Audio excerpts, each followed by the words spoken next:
Hello everyone, Charles here again, and I'm telling you people, today we woke up from the countryside. Of course you can tell from the view behind me. This is so impressive. People, this is one of our farmers that we intend to establish pastures for, and we have a very nice valley out here with a running stream of water. So today, ladies and gentlemen, we're going to discuss the relevancy of water on a farm. The relevancy of water on a farm.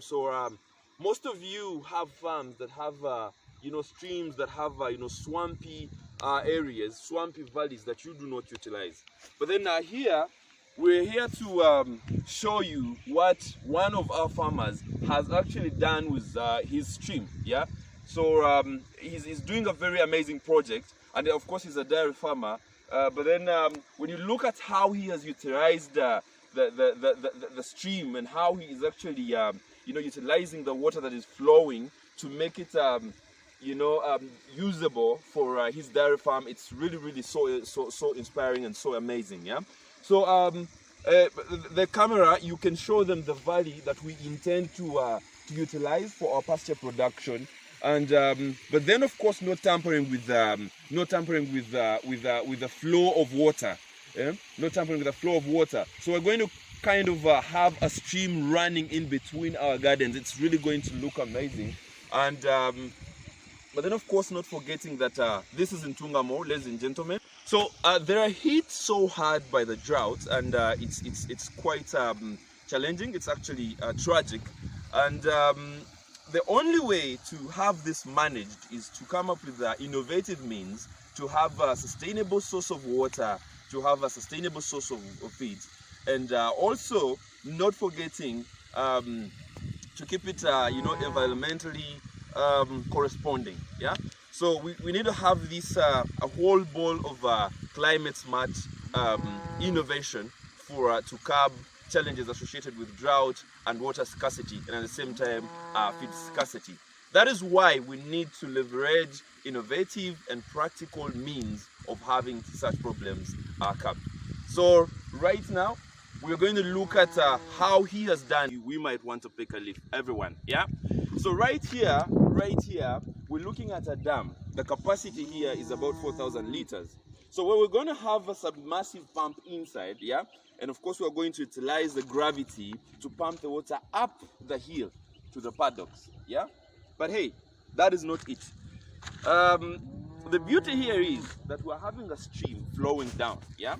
So what they've done, they've actually diverted the water. They'll be diverting the water from the stream, and it will fill up the tank. There's going to be like a one-time fill, and of course, after filling up the tank, they can now again release the water to flow. Isn't that amazing?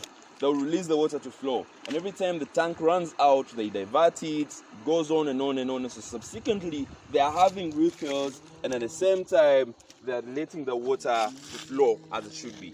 Ladies and gentlemen, I think this is really amazing, and this is really not so costly, because everyone is always looking at, oh, how do I do this? I have my water, I have a stream that is flowing.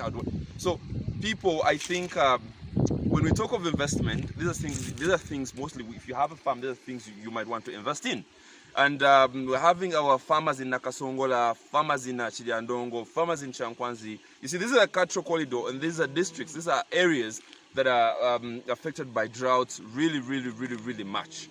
And if you're having a stream, if you're having a swamp, if you're having any flowing water in your farm, you might want to leverage such innovation. You might want to do something similar to this to be able to mitigate and curb challenges of water scarcity and of course feed scarcity. Because you see, these things actually go hand in hand, because if you don't have enough water, that means your pasture garden is not going to perform well. Yeah. Because you need to have a constant to be able to enable growth, you need to have constant water supply to the gardens. And of course, with such resources which are natural, you can easily leverage on them without affecting the environment at all. This is one of them, and this is one example. He's not affecting the environment in any way. He is only utilizing the resource in its naturalness. So, ladies and gentlemen, I think that is why I wanted to share with you, and I think we really need to consider utilizing our resources, and I think we need to